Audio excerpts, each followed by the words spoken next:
the second of our Yana series on social impact careers. We started a week or so ago about the beginning years, what to expect and what to look for and kind of how to make it work. And now we're exploring some options about what it's like if you're considering going abroad. And I say abroad if you're currently a Yale student or recent graduate in the States, but you'll see that many of our panelists and many folks come from other countries. Maybe you're sitting in another country outside of the US and are considering working for different kinds of NGOs or social impact work. So there are lots of opportunities, and whether you decide to stay in the United States or go abroad, working with a social venture or an NGO, we want to hear what kinds of career paths various folks have taken. One takeaway I'm sure you will gather is that it is not a direct line. There's a lot of meandering, a lot of really interesting side gigs that people take, and it's all really good and plays into it. So we hope we can reduce some of the anxiety some of you may have, and hopefully there's some really good practical suggestions that some of our panelists may have to things you may not have thought about if you are thinking about if you're a US citizen or another country citizen going to another country to work in some of your beginning years. So I won't go through with all the details about our various panelists because we did pass around the bios, and we'll have all that linked when we send the materials out afterwards. So I want to get into the discussion. If I can start, because Peter, you're on my screen first. Peter Gibbon, class of 92, is in London. He's the founder of Ciel Foundation. We're going to get into a little bit of what is that, but let's talk a little bit about, Peter, how you came to Yale and what was your path after Yale to kind of where you are now. Sure. Well, thanks for having me. I was born in New York, but I actually grew up in Europe from the age of 1, in England from the age of 4. Although my mother's from Venezuela and my dad's American, so I was a foreigner here, which I didn't realize until I went to a very white boarding school, which is like landing on Mars. But those are my formative years, I guess you could say, 13 to 18. My father and grandfather had both gone to Yale, so I'm a legacy, which meant I was very focused on going there. Having understood the English to a degree, I thought it was time to go find out what it was like in America. Totally different place, as everyone here knows. And what I found when I was there was that I was really most interested generally in people and their stories and what the connections were and what we had in common, as opposed to what our differences were, while of course acknowledging those and try to understand those.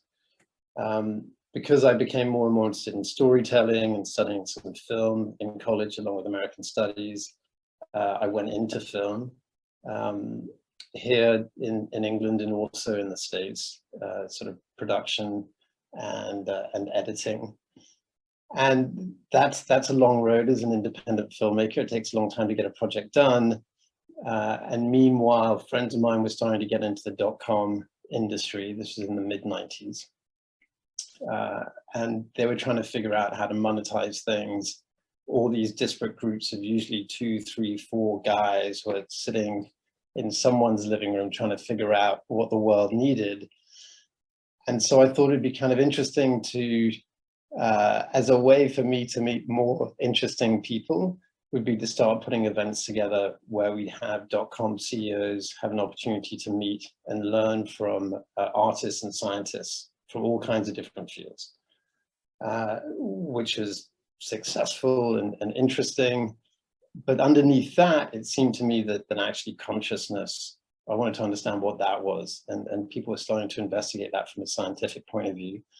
That coincided with my interest in what you could call ancestral wisdom or indigenous cultures from around the world, and started to investigate different lineages within Tibetan Buddhism, some from Africa, some from South America, and felt that investigation, what really underpinned all of us and what we're doing here, and perhaps finding out, was there a methodology to discover one's purpose, would be an interesting thing to do. So I found myself coming across a particular lineage from West Africa, from Gabon, called Bwiti, about 9 years ago. And the foundation— Can you say how you actually, why and how Gabon? Like, were you traveling there? Did you meet someone? Well, I think we'll get into this into the discussion, okay, which is the meandering path I think in life, certain opportunities get presented, or doors are open as you're walking by, and maybe you can just see it in your peripheral vision. And if it feels right, you walk through the door. So a friend invited me to to have a discussion with somebody it was literally one email saying, "You two need to talk." So I called the guy up and we started talking about Gabon and this particular lineage, which I thought was interesting, and I wanted to learn more. And that set me on a journey that led to co-founding the Ciel Foundation with 8 others. So it's been a very meandering path, but with hindsight, it actually makes sense. To me, at least. Can you tell us a little bit about what the Ciel Foundation is in a couple of minutes? Sure. So the Ciel Foundation, what's the work you're doing? So we spend a lot of time with Indigenous elders around the world, and gratefully, from our point of view, have earned their trust and are allowed to represent certain of their ideas and even their voices. The notion is that ancestral wisdom, and you could call that mystic traditions from all around the world, basically have a huge amount in common. They're based on an understanding of the world through a certain perspective. You could call those principles of the universe in the way that we talk about physics or quantum physics and biology and chemistry. They use the same language for this. And we act as an interface between them, those principles and the values by which they live, and the modern world. And the notion is that before we made a decision here in the West, where I'm from, or around the world, before we made decisions within our community or our businesses and organizations or within government, if we looked at those goals that we had through the lens of those principles, like the laws of cause and effect or unintended consequences, combined with values like honesty and integrity and joy, we'd end up with very different outcomes. And ultimately a world where humanity would be in more harmony, in more balance with other sentient beings and the planet itself. And the reason why these Indigenous elders have kind of had enough of us and have come out of the deserts and out of the jungles and down from the mountains is to help us, despite the fact that they've been pretty badly treated, because we need to work together. Whatever our path is, it's very hard to get anything done on one's own, and to find some people whose values you share and principles you share, and decide which direction you're going to go on, even if you don't seem to have the expertise at the time, seems to be a pretty good way to go. Beautiful. Thank you for sharing. I'm sure we'll come back to a couple of these other questions, and if folks have questions to put in the chat or the Q&A, you can direct it to a particular panelist or just type it in. We'll try to get to it. John, I want to move over to you. Class of SOM 1997, but you actually spent more time in the States than just at Yale. Tell us about what your kind of educational and then career path was to where you are now. I think you have to unmute. You have to go ahead, unmute, John. There you go. Sorry about that. Thank you, Rachel. I was born in Kenya and raised in Kenya, here in Nairobi, where I am based currently. And then I proceeded to Lafayette College on scholarship, which is in Eastern Pennsylvania, where I double majored in electrical engineering and economics and business. And then I proceeded to SOM. I was actually one of, I think, about 3 of us who proceeded to SOM directly from undergrad. And I chose to go to SOM because SOM had a very large international student body, which was important to me. And it was also a relatively small school compared to the other business schools.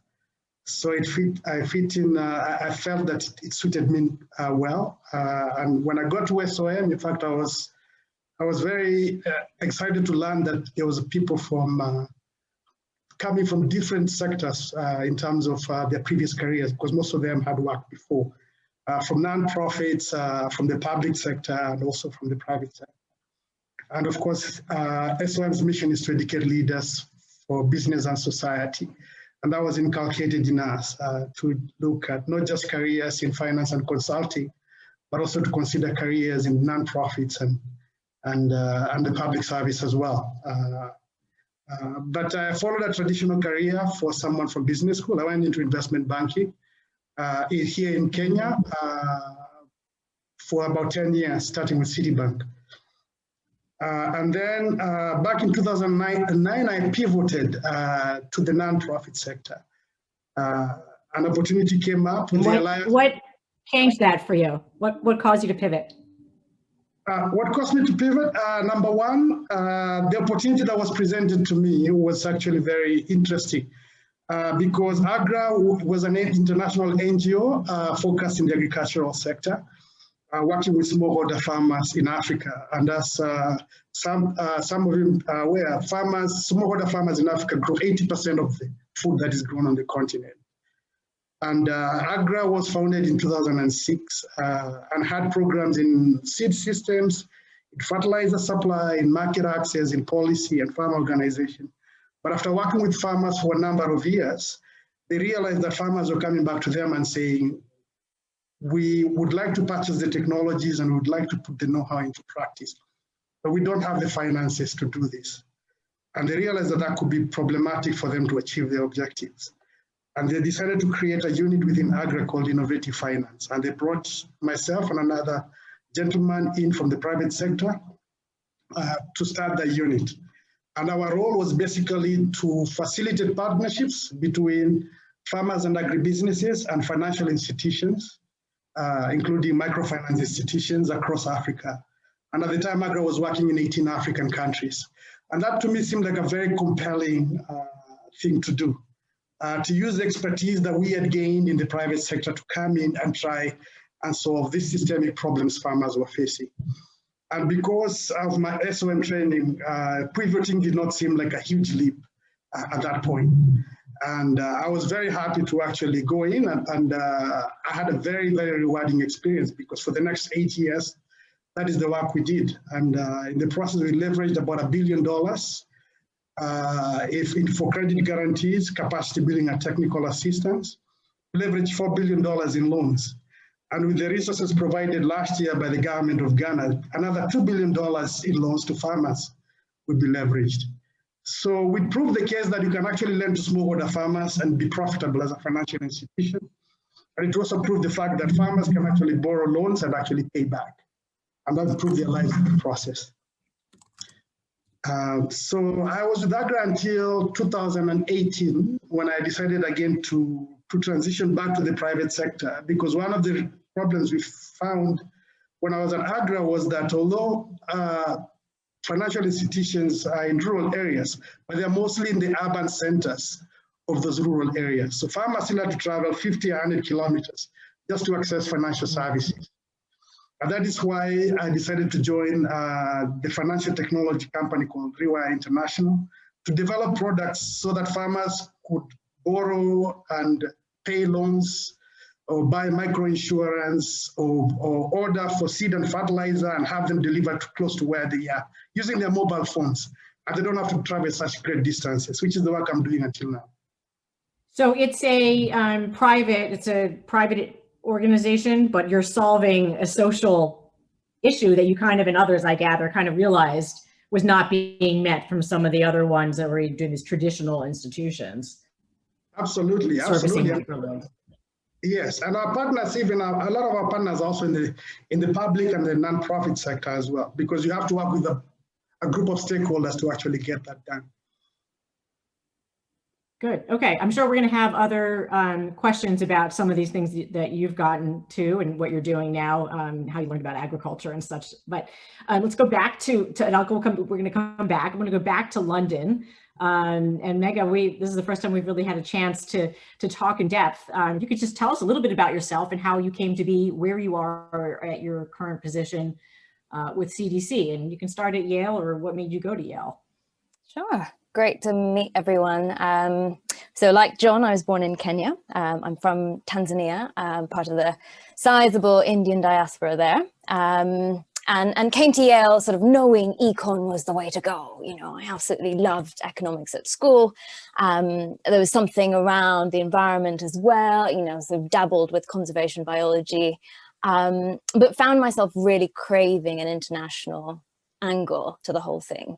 And funnily enough, just as I was thinking about international relations, Yale set up the Jackson Institute, the wonderful Jackson Institute. And I was part of the first cohort to go through the Global Affairs program, focusing on international development.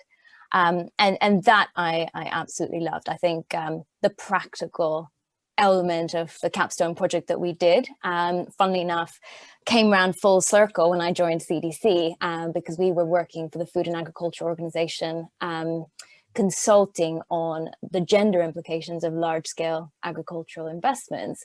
And funnily enough, I conducted an interview with the CEO of a rice business in Tanzania, who I subsequently stayed in touch with and now speak to at CDC, which I'll tell you about in a second. But my Yale experience, I think, was very outward looking, very international. I spent a year at the London School of Economics here in London on a study abroad year. And I remember friends saying, gosh, you're trading off a year of Yale for the LSE, are you nuts? And I said, maybe I am, but you know, this is my Yale experience, and I'm sort of choosing my path. And the LSE was an interesting place. It was basically a factory for investment bankers, and it came at a time when I was thinking about investment banking without not knowing very much at all.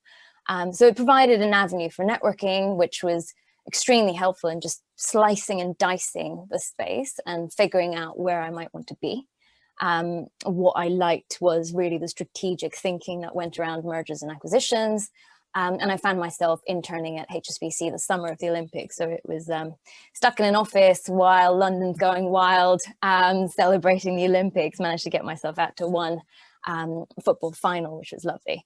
But that experience I absolutely enjoyed. And it was this idea of being thrown into the deep end and being expected to deliver. And there was obviously a lot of learning on the job. Economics is not finance, but that was part of the fun of it. And when the full-time offer came, I decided to accept and came back to London after my final year at Yale. But really, that's how the London story happened. And again, why not Wall Street? Because London as a city just felt closer to home. And so came back to HSBC and did consumer sector mergers and acquisitions for 2.5 years. And I think it was around that time where I started thinking about the next step. And as an African PE was, in my mind, the way to make a difference. Investing in Africa, in my mind, was good enough until this new model came up. And it was really serendipitous because a headhunter spotted Swahili and Hindi on my LinkedIn profile and reached out about CDC, saying, might this be of interest? And thus came about this whole world of development finance, which was a completely foreign concept for me at that point. This idea that you're investing with a double bottom line, not just looking to make a financial return, but also very consciously thinking about the development impact that you're driving through that particular investment. So it sort of topped the African private equity model and took it a step further to say impact is a conscious part of our mandate. And so I joined CDC into the equity team covering both Africa and South Asia out of London. Put my hand up to do actually food and agriculture very early on, and found myself looking at a number of very interesting opportunities. And I think opportunity can be external, but also internal. And at CDC, I've found that I've been able to dip my toes in all sorts of waters and really find opportunity in quite serendipitous ways.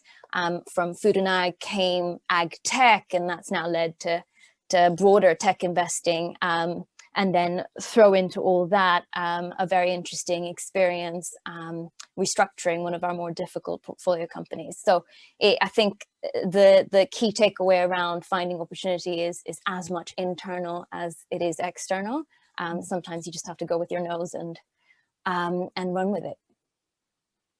Okay, cool. Thanks. We're going to dig a little bit deeper into some of the work that people do and why they do it. But Adedana, I really want to get to, you've had, I think, pieces of all of these, some traditional, some meandering, multicultural background, and just so many really interesting points. If you want to tell us a little bit about your background, what kind of shaped your career trajectory, and please, it's just wonderful stories. So all the random things that you did that led you to where you are. Sure. Thanks everybody for having me.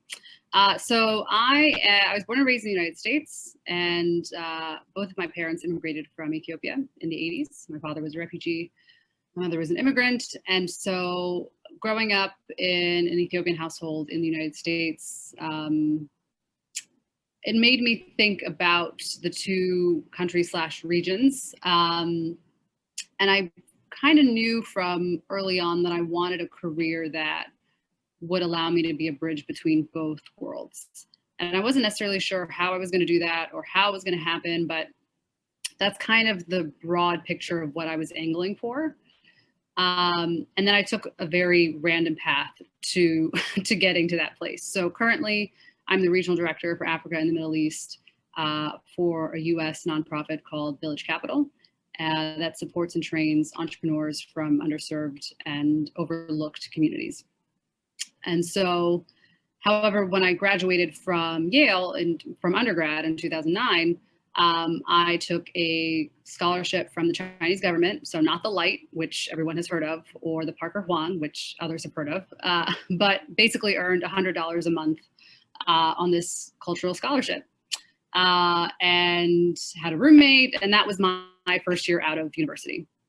And that was one of the most fulfilling years of my 20s, so I have no regrets about it. And it led to other things. So I was a teacher in South Korea for a bit. I worked for a newspaper when I was in Ethiopia. I had a journalism bent in my interests and writing, so that's what I wanted to do.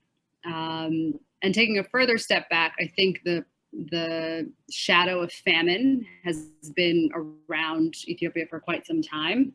And I thought I was going to go to Yale and study environmental studies and focus on food and agriculture and solve that problem, which was a very big dream for somebody who is 17 to 21 years old.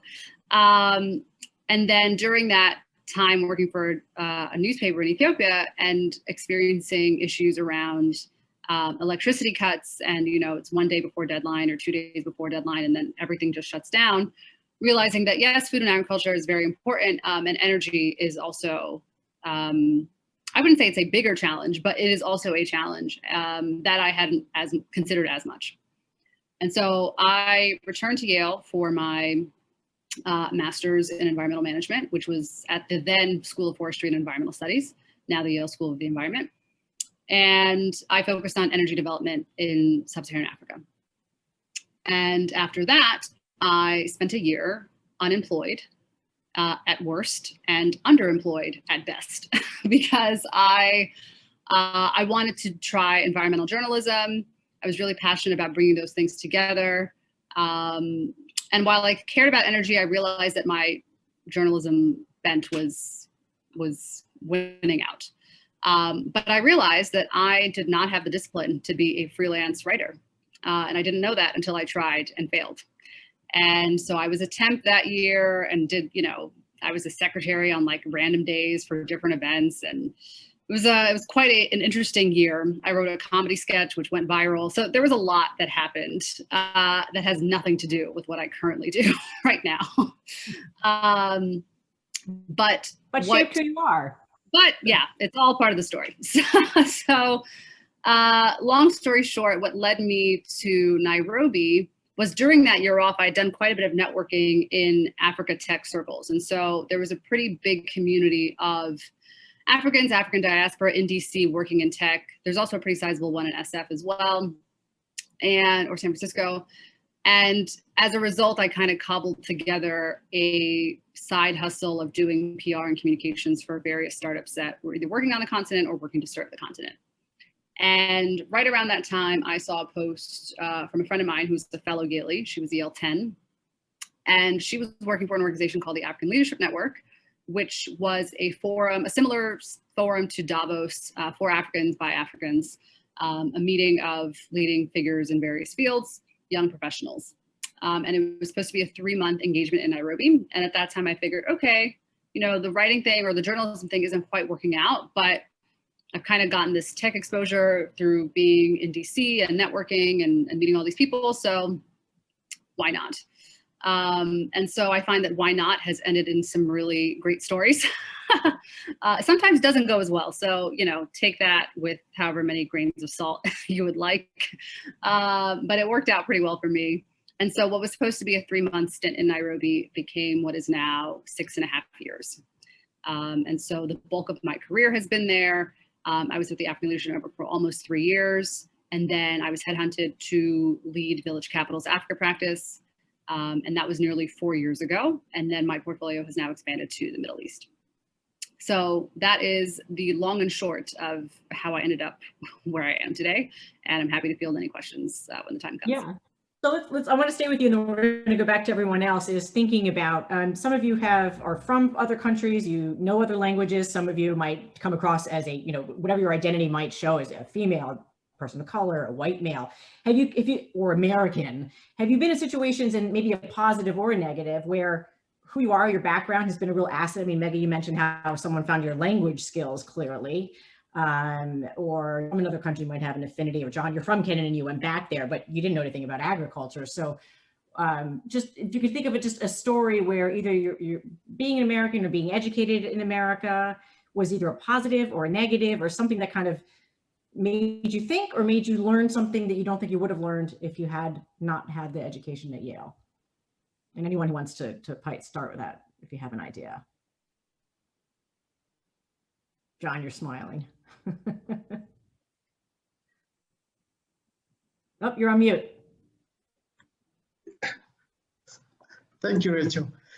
Having an American education is a big plus on the continent. It's a very big plus. Having a Yale education is an even bigger plus.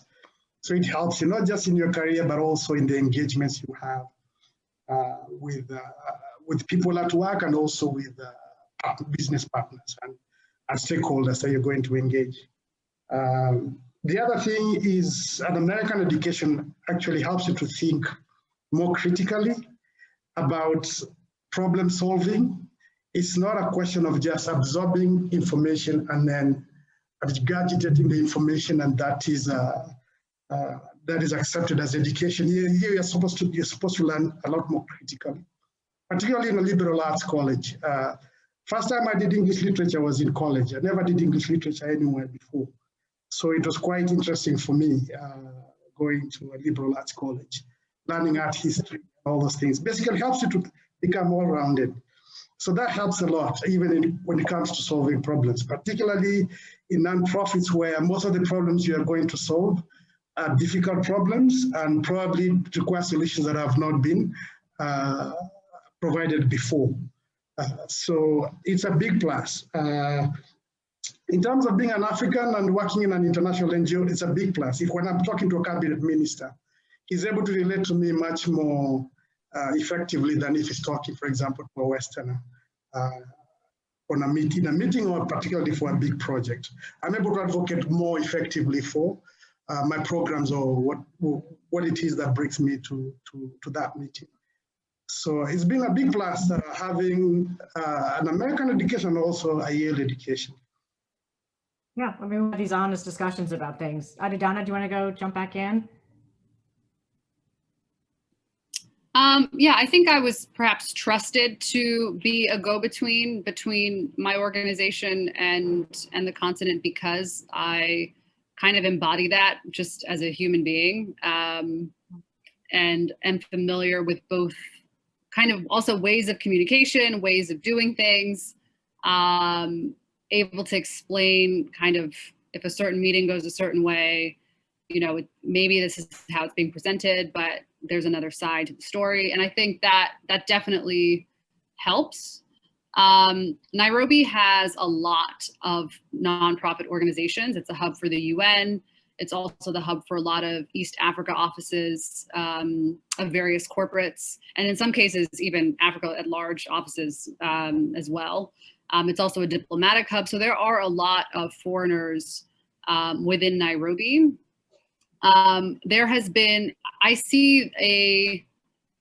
don't see it as much in my sector, but in terms of the accelerator and incubator space, but definitely within startups, startup founders, so American startup founders or European startup founders coming to the continent, getting funding for money or getting funding for their company versus local founders. I think that has been a really big gap, and that has caused, I think, the most tension and the most disagreement and the most dissatisfaction. But I don't have experience with that in the nonprofit world in terms of where I have worked, but I know that it also does exist, because ultimately you are a foreigner employed abroad in a job that somebody else who, regardless of what the country is, a Namibian, a Kenyan, wherever you are, could be filling that role.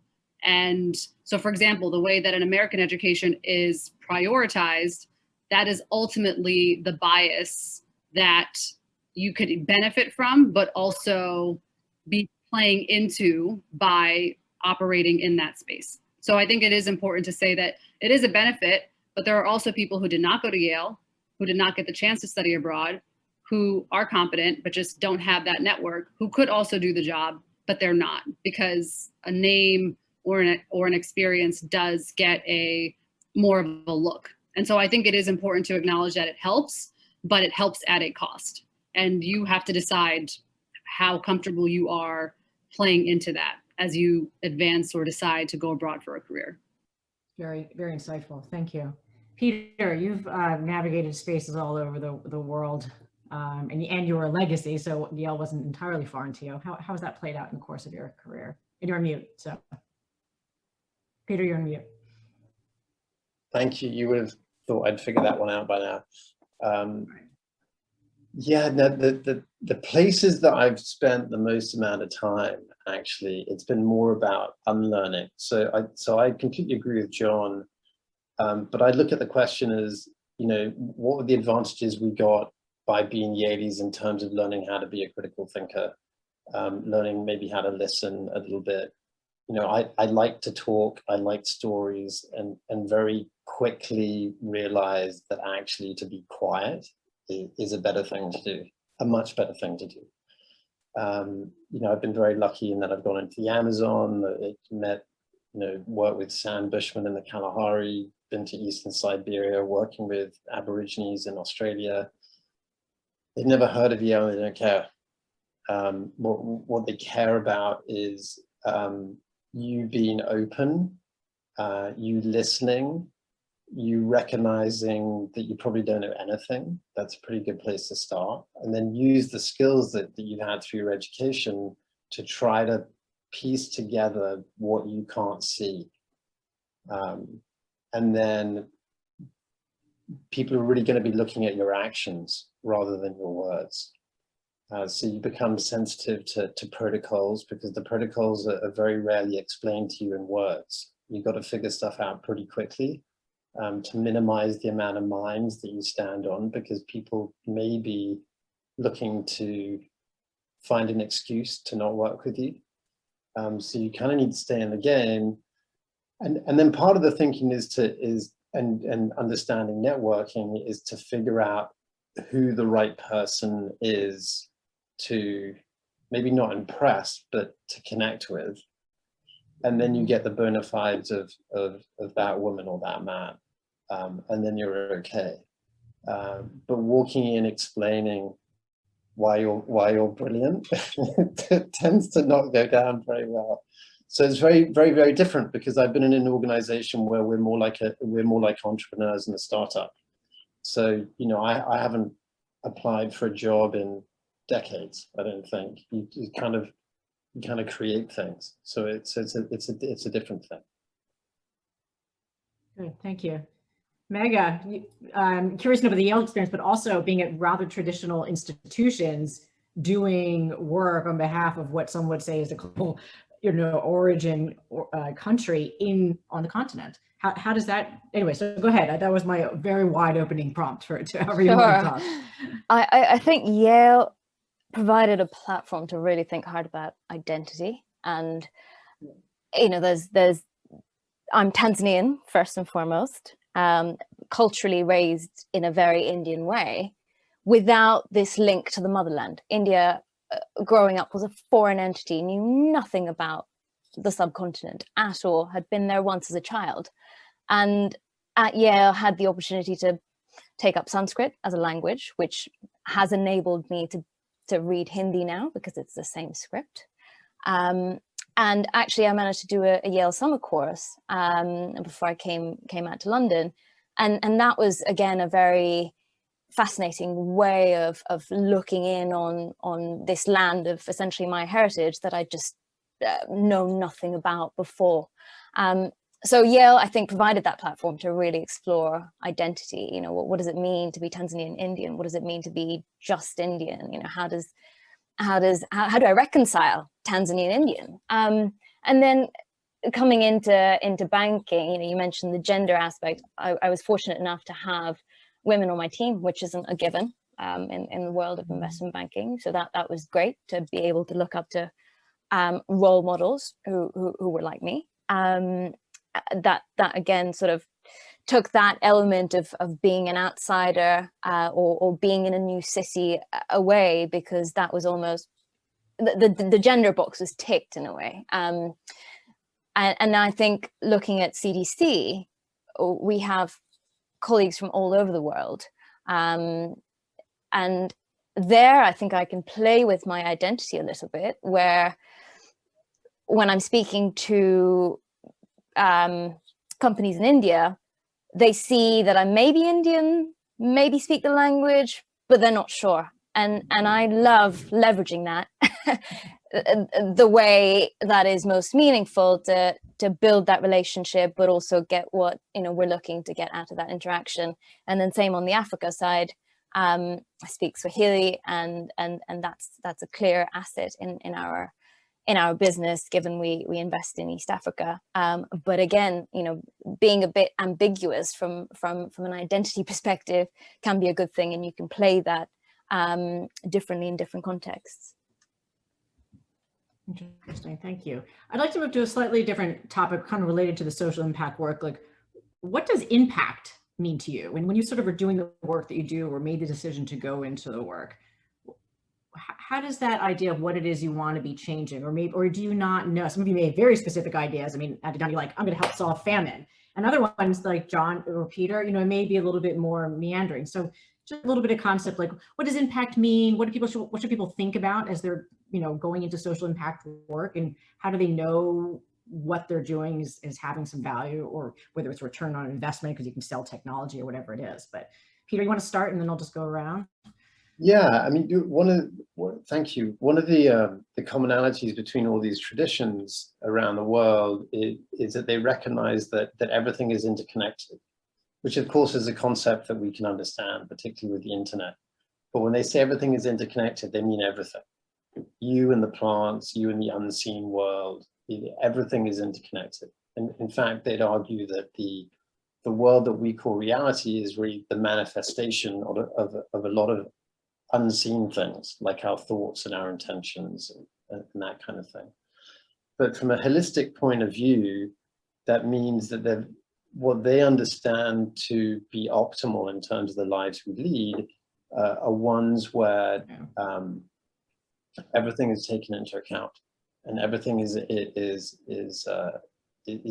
basically connected. So you can't actually go and silo and look at, you know, solving clean water or solving women's health issues without including education and agriculture. You kind of have to do everything, which is extremely counterintuitive. And when you start thinking that way, the natural thing for me was to just get paralyzed and going, right, but my head's not going to be able to get around that. But then you've got to start thinking about networks and mycelial networks, and how we can solve things together, and to think big. And actually, just a reference, as we got into gender and identity politics, one of the things that randomly helped me a lot was my history of art courses, because symbolism is actually, when you see paintings on the wall or markings on people, actually you can glean a lot from that. So that was kind of a random benefit from my education. Excellent. Thanks for sharing that. Adedana, you've had some comments I remember before about kind of impact, what it is people want to achieve. If you want to share. Sure. So I think there's the impact in terms of the change that you want to make as an individual.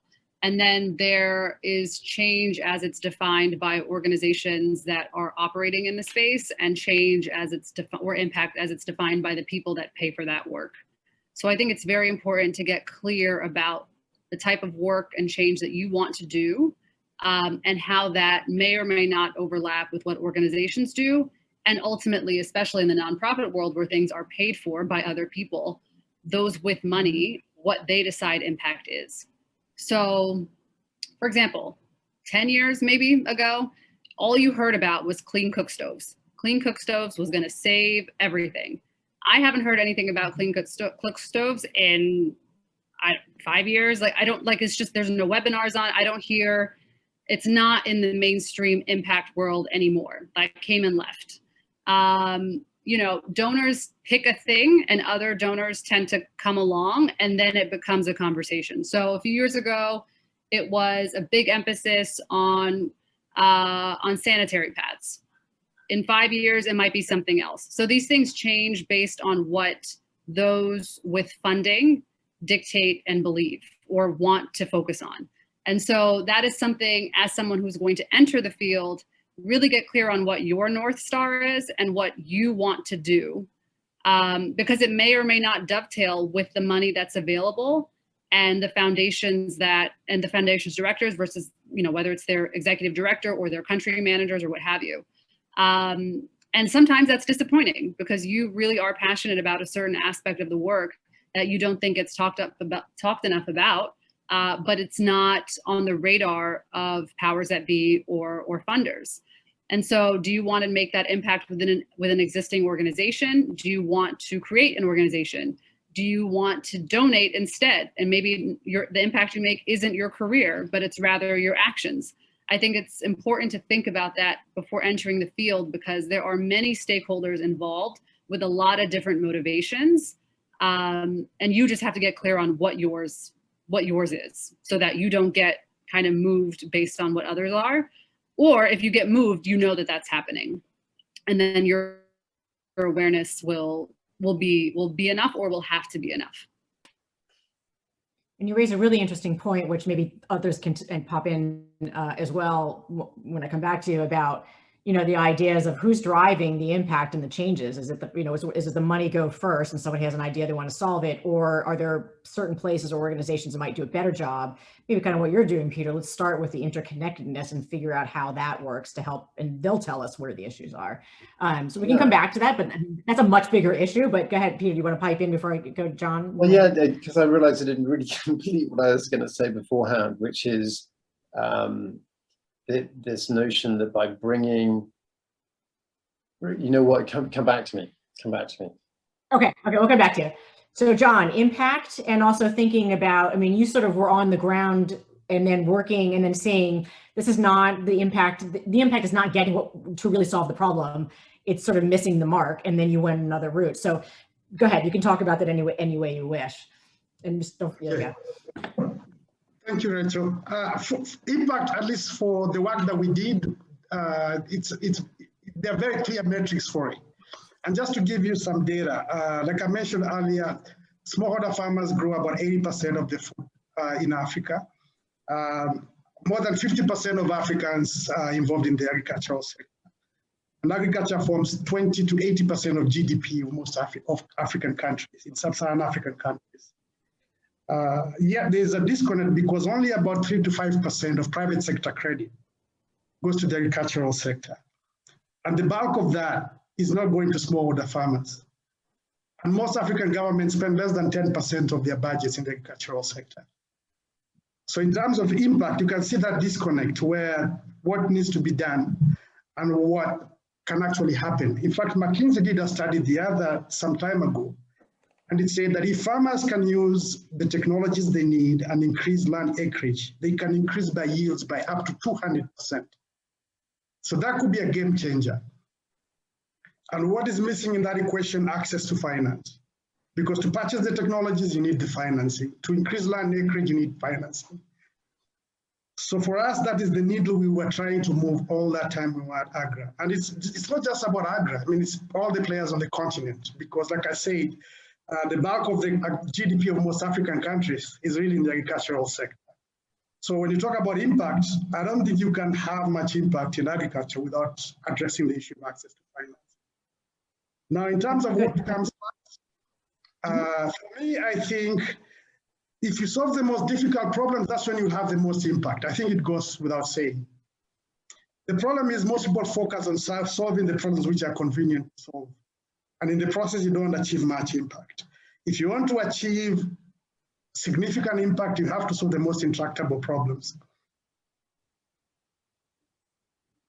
And we're all working to, I agree. Yeah, so and there's still a lot to be done. Peter, did you want to jump in now? Or do you still need a second before? Yeah, well, it goes back to Adedana's point about a North Star. So for Le Ciel, our North Star that we've realized with the benefit of the elders is to support the growth in consciousness or self-awareness of people so that they'll be able to make better decisions.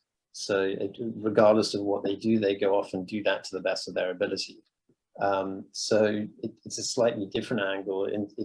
One needs to become more self-aware and our relationship with nature, and then you can start making decisions from that place.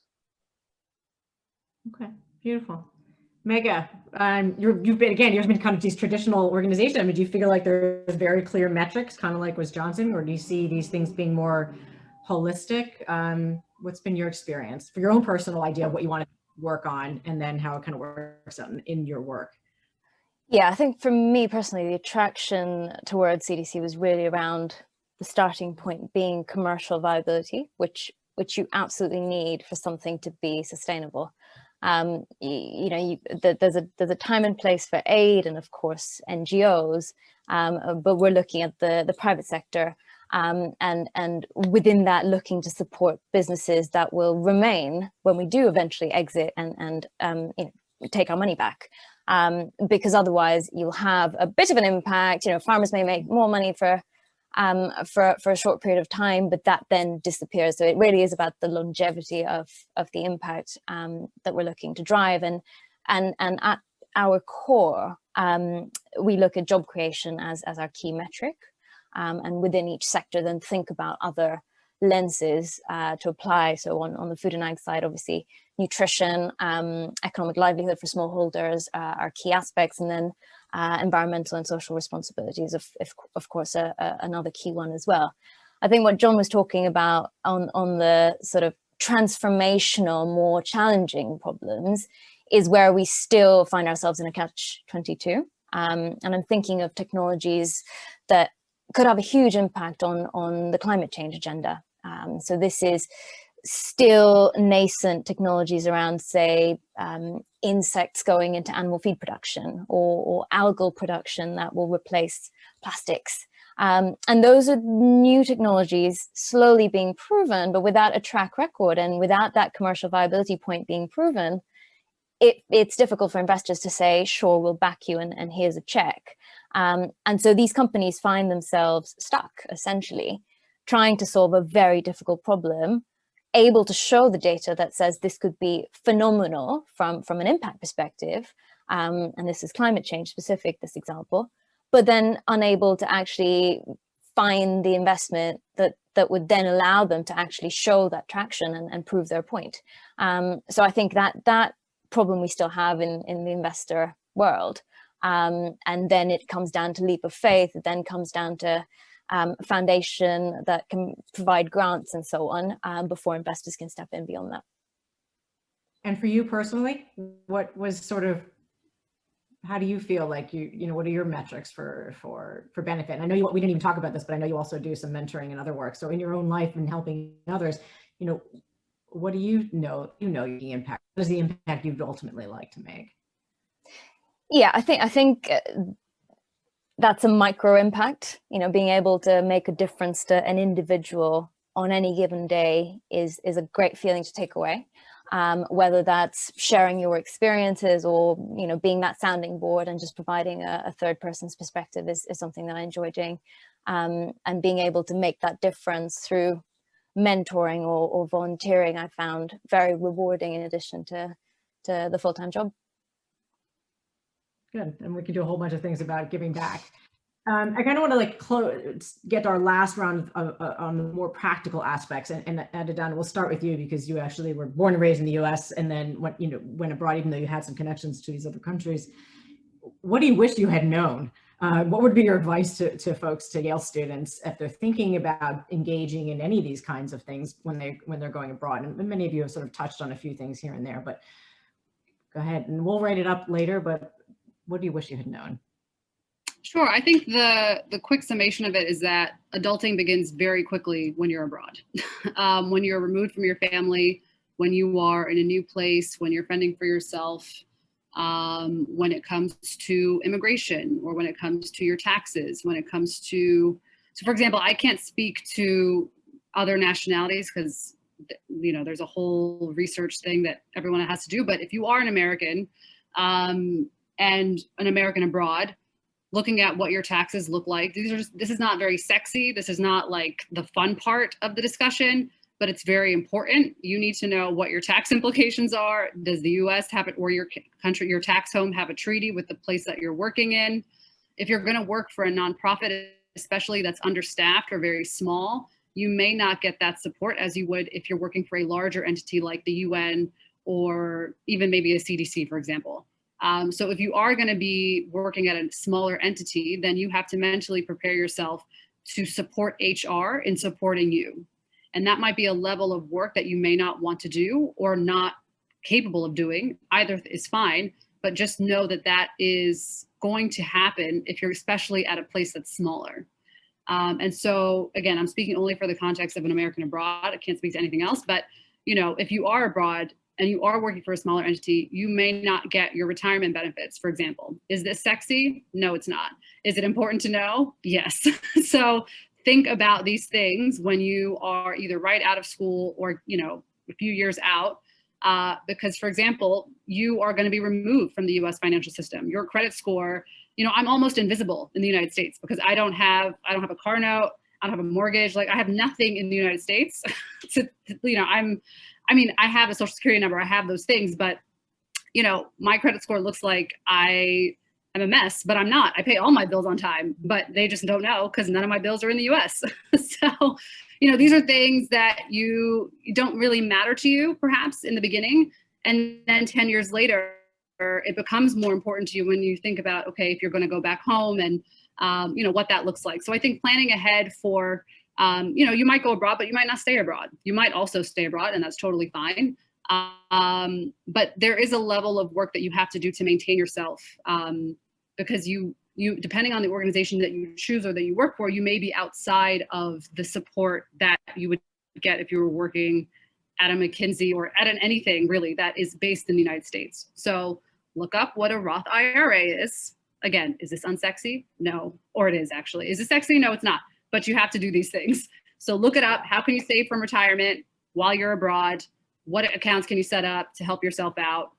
That is work that you have to do, that you're not going to get because most organizations, in my experience and my friends' experiences, do not help you with these things. They basically help you with maybe your work permit at best, but everything else you're on your own. So be prepared for that and act accordingly. Have you found good networks? Like where do people go to find these things if you're in a small organization or country that may not have the kind of infrastructure that you're used to, even in London or New York or something like that?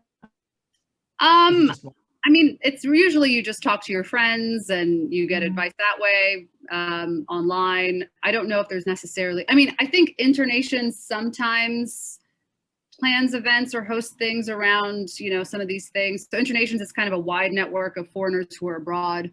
They host social events as well. They're in many places around the world. I would say they're more social in nature, but they do sometimes host these things. But ultimately, in my experience and in the experience of my friends, you figure it out. You figure it out, you do the research, and you act accordingly. Thanks for sharing. John, what do you wish you had known, or what have you learned you would love to impart to folks as they're embarking on maybe some of these international careers? Yes, to keep an open mind. I think when the webinar started, we said the career meanders, so to speak. Yeah, I was in finance, then I went into nonprofits, now I'm with a fintech, and I don't know what that will lead to next. But the important thing is to know why you're doing what you're doing. You have to have purpose for what you do. Because if you're driven by purpose, you actually can become much more effective. The other thing, the only advice I've given, can give is particularly for people who are coming into Africa, to try and engage with the local population more than just limit their social circle to the expatriate community. Try to them to learn the local language if they can, because that will actually lead to a lot more friendships. People on the continent, they are much happy when they realize that you're trying to learn a local language, and they'll be more than willing to help you even in the process. And it's a lot more fun. So you learn a lot from an expert standpoint, but you also learn a lot about the local culture, which enriches your experience.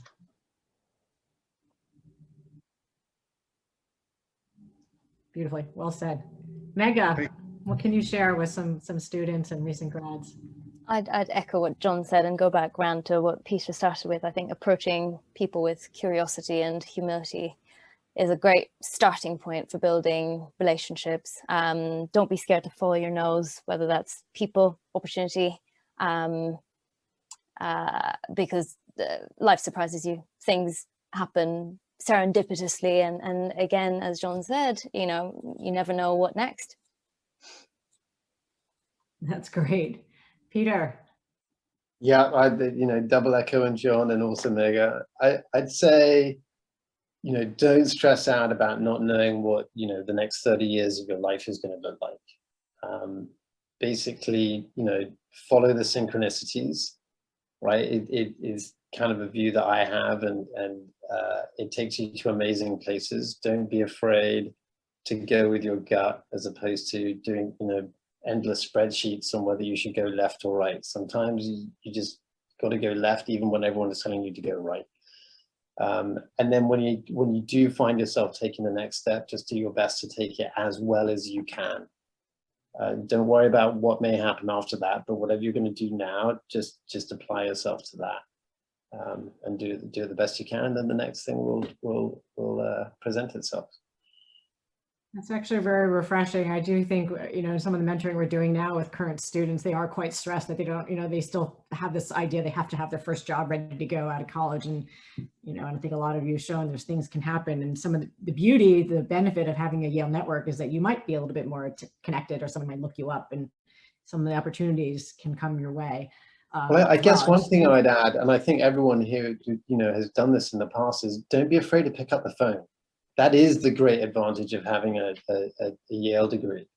Wherever you are in the world, someone who also went to Yale is probably going to give you 30 seconds to a couple of minutes to explain whatever it is you're interested in or something, and they'll point you to the next person, or maybe they'll end up offering you a job. So don't be afraid. A lot of people are extremely helpful, kind people, and will give you a little bit of time as long as you're not wasting theirs.